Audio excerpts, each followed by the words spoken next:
আসসালামাইকুম, কেমন আছেন সবাই? আশা করি অবশ্যই ভালো আছেন। তো আজকেও আমরা আলোচনা করব বাংলাদেশের ব্যাংকিং ব্যবস্থা, বিশেষত যারা শেয়ার বাজারে ব্যাংকের শেয়ার গুলো কিনতে চান তাদের জন্য। আর বাংলাদেশের বাজারে নিবন্ধিত অন্যান্য কোম্পানিগুলার ম্যাক্সিমামই লসে আছে। তো ওই জন্য শেয়ার বাজারের ভালো ব্যাংকগুলার প্রতি মানুষের কিন্তু লোভনীয় একটা আকর্ষণ আছে।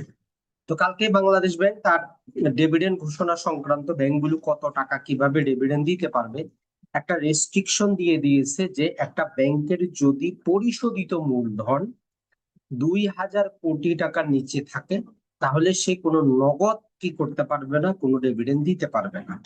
তার মানে সে চাইলে কি করতে পারবে, সে শেয়ার বোনাস দিতে পারবে। এখন এই শেয়ার বোনাস আমাদের আসলে কি কাজের কিনা, তো চলুন দেখা যাক। আর একটা জিনিস মনে রাখবেন, ভালো মোটামুটি 8-10টা ব্যাংকে বিনিয়োগ করে আপনি কিন্তু লাভবান হইতে পারেন। যদি আপনি 6 মাস 1 বছর মেয়াদিও বিনিয়োগ করতে যদি পছন্দ করেন, এই ব্যাংকগুলো থেকে আপনার 30 থেকে 40% লাভ করা সম্ভব। আর যদি আপনি দীর্ঘমেয়াদে ধরেন যে 5, 10, 15, 20 বছরের জন্য বিনিয়োগ করেন, তাহলে কিন্তু শ্রেষ্ঠ সময়। তো চলুন দেখা যাক আসলে কি কি পরিপত্রগুলো জারি হইলো, কি কি আছে তাদের, তাহলে আমাদের বুঝতে সুবিধা হবে। তো প্রথমেই আমরা পরিপত্রটা একটু দেখার চেষ্টা করি অথেন্টিক নিউজ থেকে। তো 23শে মে, তার মানে গতকালকেই এটা জারি করা হয়েছে। তো এখানে যেটা বলা হচ্ছে যে শেয়ারের বিপরীতে লভ্যাংশের ঘোষণা নীতিমালা। পূর্বে একটা নীতিমালা ছিল, সেইটার সাথে এডিশন করে পূর্বেটাকে বাদ দেওয়া হয় নাই, সেটা আমরা আলোচনা করব। এখানে বলতেছে যে ব্যাংকের পরিশোধিত মূলধন পেইড আপ ক্যাপিটালের পরিমাণ 2,000 কোটি টাকার কম থাকলে কোন প্রকার নগদ লাভ্যাংশ প্রদান করা যাবে না। নগদ মানে ক্যাশ ডিভিডেন্ড তারা দিতে পারবে না। আর সকল নির্দেশনাবলী মানার পরেও একটা ব্যাংক যেই পরিমাণ সে ডিভিডেন্ড ঘোষণা করবে, সেখানে সর্বোচ্চ 50% পর্যন্ত লাভ্যাংশ দিতে পারবে, বাকিটা অন্য কিছু দিতে হবে। মানে ধরেন যে একটা ব্যাংক 30% কি করলো, সে ডিভিডেন্ড ঘোষণা করলো, এর মধ্যে সর্বোচ্চ তাহলে সে 15% মানে 1.5 টাকা ক্যাশ এবং বাকি 15% স্টক ডিভিডেন্ড দিতে পারবে। আর এই নিয়মটা কার্যকর হবে 2026 সালের শেষে, এই যে 31শে ডিসেম্বর 2026 তারিখে সমাপ্ত বছর এবং তৎপরবর্তী বছর সমূহের লাভ্যাংশ ঘোষণার ক্ষেত্রে কার্যকর হবে। তাহলে প্রথম কথা হচ্ছে এইবারে আমাদের কোনো সমস্যা কিন্তু নাই, এটা বুঝতে পারলেন। তাহলে ক্যাপিটাল কোন ব্যাংকের কত, সেটাও আমরা একটু দেখার চেষ্টা করি এবং দেখাই দিব যে কোথায় কত আছে। তো ডেইলি স্টারে প্রকাশিত যদি আমরা দেখি, আসলে ন্যাশনাল ব্যাংক বাংলাদেশের যদি আমরা বলি সবচেয়ে বর্তমানে খেলাপি ঋণযুক্ত ব্যাংক, তার যদি পেইড আপ ক্যাপিটাল দেখি আমরা 3,219 কোটি টাকা। তাহলে একটা জিনিস চিন্তা করেন, এই যে ন্যাশনাল ব্যাংক, আইএফআইসি ব্যাংক, এদেরও কিন্তু হিউজ। তাহলে বেশি পরিমাণ ক্যাপিটাল হইলে যে ব্যাংকটা ভালো করবে এর গ্যারান্টি কিন্তু নাই। তাহলে এটা একটা দুর্বল সিদ্ধান্ত, একটা ভুল সিদ্ধান্ত। আর শেয়ার বাজারে আসলে মানুষ বিমুখী কিন্তু হবে। এরপরে এইবারের সহ ব্র্যাক ব্যাংক, বাংলাদেশের টপ ব্যাংকের মধ্যে ব্র্যাক ব্যাংক, তারা 2,299 কোটি টাকা পরিশোধিত মূলধন, যেহেতু এবারও তারা 15% দিয়েছিল সেটা। এরপরে সিটি ব্যাংকটা মোটামুটি যদি আমরা বলি, এই যদি আগামীবারে যদি 15% বা মোটামুটি 20%-এর মতো দিয়ে দেয়, তাহলে সেও কিন্তু যোগ্য হয়ে যাবে। এরপরে ইবিএল আর ইসলামিক ব্যাংক তো যোগ বিনিয়োগ করার যোগ্য না, ইউনাইটেড কমার্শিয়াল ব্যাংক বিনিয়োগ করার যোগ্য না। পূবালী ব্যাংক আপনি বিনিয়োগ করতে পারেন, তবে অনেক শর্টে আসতে। ব্যাংক এশিয়া বিনিয়োগযোগ্য, সাউথ ইস্ট বিনিয়োগযোগ্য, প্রাইম ব্যাংক বিনিয়োগযোগ্য। তাহলে টোটাল টপ যে তারা এখানে 10টার মতো ব্যাংক নিয়ে এসেছে, এটা ডেইলি স্টারের রিপোর্ট আমরা এখনো যাচাই কিন্তু করি নাই, সময়ই পাই নাই। এখন আসেন যে একটা ব্যাংক ডিভিডেন্ড ঘোষণা করার ক্ষেত্রে যে নিয়মগুলো নর্মালি করা হচ্ছে, যে খেলাপি ঋণ 10%-এর বেশি হইলে ডিভিডেন্ড দিতে পারবে না যতই লাভ করুন। তাহলে আমরা যখনই ব্যাংকের শেয়ার চুজ করব, খেলাপি ঋণ 10%-এর কমে, এমনকি আমরা তো বলি যে আপনি রিস্ক আমরা নিব না, 5%-এর কমে আসছে সেগুলাই নিব, 5-এর বেশি গুলাতে আমরা বিনিয়োগই করব না। এরপরে হচ্ছে প্রভিশন ঘাটতি। প্রভিশন জিনিসটা কি? ধরেন যে 100 টাকা ঋণ খেলাপি হয়ে গেছে, 100 টাকা ঋণ দেওয়া আছে, এখন এই যে 100 টাকা ঋণ খেলাপি হয়েছে, এটার জন্য প্রভিশন রাখতে হয়, কারণ এই টাকাটা তো আর ফিরে আসে নাই, কেউ না কেউ আসে দাবি করবে। আর যে টাকাগুলো লোন দেওয়া হয় এগুলার বিপরীতেও কি করতে হয়, প্রভিশন রাখতে হয়। প্রভিশনে যদি ঘাটতি থাকে তাহলে দিতে পারবে না। এটা ছাড়া ব্যাংক গুলাকে যদি আমরা বলি, মোটামুটি ধরেন যে 4 টাকা করে 100 টাকা জমা করলে 4 টাকা নগদ রাখতে হয় বাংলাদেশ ব্যাংকের কারেন্ট অ্যাকাউন্টে, যেটাকে আমরা বলি সিআরআর, ক্যাশ রিজার্ভ রেশিও। এটা ছাড়া মোটামুটি 13% টাকা এসএলআর হিসাবে বিভিন্ন বন্ড তাদেরকে ক্রয় করতে হয়, এগুলোও তারা বিনিয়োগ করতে পারে না। এটা ছাড়া যদি কোনো ব্যাংক কি করে, বাংলাদেশ ব্যাংক থেকে বিভিন্ন প্রকার সুযোগ সুবিধা নেয়, বিভিন্ন প্রকার যে পলিসি গুলার যদি ডিলে করার জন্য ডেফারেল সুবিধা যদি নেয়, তাহলে ওই ব্যাংক গুলাও ডিভিডেন্ড কিন্তু দিতে পারবে না।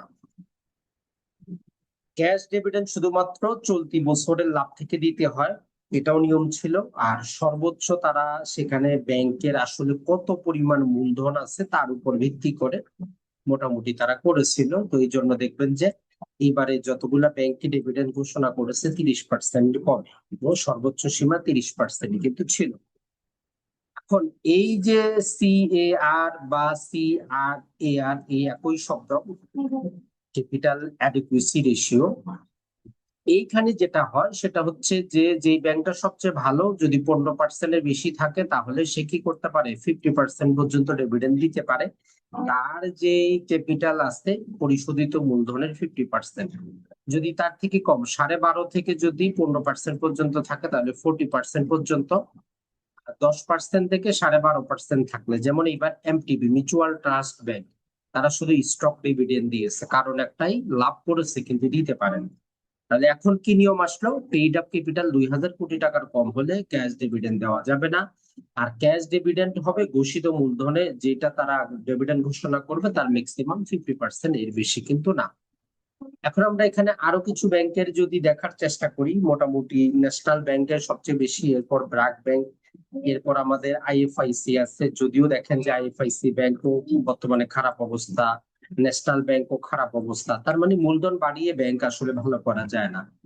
তো সিটি ব্যাংক মোটামুটি আগামীবার ডিভিডেন্ড দিয়ে তারা চলে আসবে, ইবিএল ও চলে আসবে। ইসলামিক ব্যাংক বিনিয়োগ করার মতো না, ইউসিবি বিনিয়োগ করার মতো না, সাউথ ইস্ট বিনিয়োগ করা যায়, পূবালী বিনিয়োগ করা যায়, ব্যাংক এশিয়া করা যায়, প্রাইম ব্যাংক বিনিয়োগ করা যায়, প্রিমিয়ার ব্যাংকটা করা যাবে না। এরপর স্ট্যান্ডার্ড ব্যাংক, শাহজালাল ব্যাংকটা ইসলামিক ব্যাংক গুলার মধ্যে মোটামুটি ভালো, এলসিসি ব্যাংকও ভালো, গুলাতে বিনিয়োগ করা যায়। এর বাইরে Mercantile, MDB, One Bank, Dhaka ব্যাংকটাতে বিনিয়োগ করা যায়, টাচ বাংলাতে করা যায়, ট্রাস্টে করা যায়, উত্তরাতে করা যায়, যমুনাতে করা যায়। এর বাইরে AB, NRBC, SBSC, NRB, ICIB, Midland Bank, Rupali bank, অর্থাৎ এই ব্যাংকগুলো কিন্তু বিনিয়োগযোগ্য না। তো এখন আসেন, দিন শেষে আমরা আসলে আপনাদেরকে বলে দিই কোন শেয়ার গুলাতে, আপনি ব্যাংকের শেয়ারে যদি বিনিয়োগ করতে চান কোনগুলাতে করবেন এবং কি কারণে করবেন।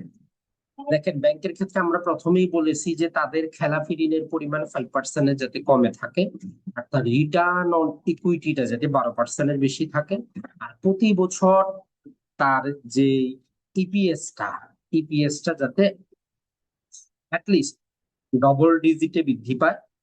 তো ইপিএসটা আমরা 3 বছরের অ্যাভারেজ নিব, যে তার 3 বছরের অ্যাভারেজ ইপিএস যাতে কি হয়, আমাদের ইপিএস গ্রোথ আমরা এখান থেকে পাবো। ইপিএসটা যদি তার ইপিএস, এখানে আমরা 3 বছরের অ্যাভারেজ নিচ্ছি, দেখা যাক এগুলা যাতে ডবল ডিজিটে থাকে। তো টোটাল আমরা এখানে দেখেন যে ক্রাইটেরিয়াটা নিয়েছি সেটা হচ্ছে আরওই 3 বছরে অ্যাভারেজ 12%, রিটার্ন অন ইকুইটিটা এই বছরেরও 12%, আর রিটার্ন অন অ্যাসেট যেটার মাধ্যমে ম্যানেজমেন্টের কোয়ালিটি যাচাই করা যায় এটা যদি 1% থাকে, আর আমরা 3 বছরের তার ইপিএস বৃদ্ধিটা নিয়েছি। তো সেটা থেকে নেওয়ার পর আমরা যদি এখানে 7টার মতো ব্যাংক পাচ্ছি, BRAC bank, city bank, Dutch Bangla, EBL, prime, Uttara, Jamuna. আপনি এই 7টা ব্যাংকে নির্দ্বিধায় আপনি কি করতে পারেন, এগুলোকে একটা টাকার গাছ মনে করে আপনি লাগাইতে পারেন। ব্যাংক যত ক্যাশ ডিভিডেন্ড আপনাকে না দেয়, যত শেয়ার ডিভিডেন্ড দিবে, আপনার কাছে এই সংখ্যা কিন্তু বাড়তে থাকবে। এভাবে 1 2 3 4 বার ডিভিডেন্ড পাওয়ার পরে তার ক্যাপিটাল ফুল হয়ে যাবে, তখন সে ক্যাশ ডিভিডেন্ড দিবে, তখন আর সে শেয়ার ডিভিডেন্ড দিবে না। তো তখন অটোমেটিক শেয়ারের দামটা বাড়বে। আপনি 1,000 শেয়ার কিনলে দেখা যাবে যে সেটা 3,000 হয়ে গেছে, 1 লক্ষ শেয়ার কিনলে 3 লক্ষ হয়ে গেছে। এখানে আমরা ডাইলিটেড ইপিএস যদি দেখি সবগুলাই মোটামুটি 20% উপরে আছে। রিটার্ন অন ইকুইটিটা দেখেন 16% উপরে। রিটার্ন অন অ্যাসেটটা যদি দেখার চেষ্টা করেন 1% উপরে, আর ওইটাও 3%, 3 বছরে অ্যাভারেজে 12% উপরে। তার মানে আমরা এই ব্যাংকগুলাতে আমরা নির্দ্বিধায় চোখ বন্ধ করে দীর্ঘমেয়াদে বিনিয়োগ করতে পারি, কোনো সমস্যা নেই, যত প্রকারই নিউজ আসুক। এইগুলা থেকেও যদি আপনি আরো যদি যাচাই বাছাই যদি করতে চান যে না ভাই এখান থেকে আমি আরো কিছু ব্যাংক বাদ দিব, তাহলে সেখান থেকে আমরা বলবো যে আপনি ডাচ বাংলাটা বাদ দিতে পারেন এবং যমুনাটা বাদ দিতে পারেন। এই দুটাই বাদ দিতে পারেন, বাকিগুলো বিনিয়োগ করতে পারেন, অথবা 7টাতে আপনি বিনিয়োগ করতে পারেন, কোনো সমস্যা কিন্তু নাই। ভালো থাকবেন, সুস্থ থাকবেন। আর শেয়ার বাজার রিলেটেড আমাদের রেকর্ডেড কোর্স আছে, সেটা নিয়ে উপকৃত হইতে পারেন। আসসালামু আলাইকুম।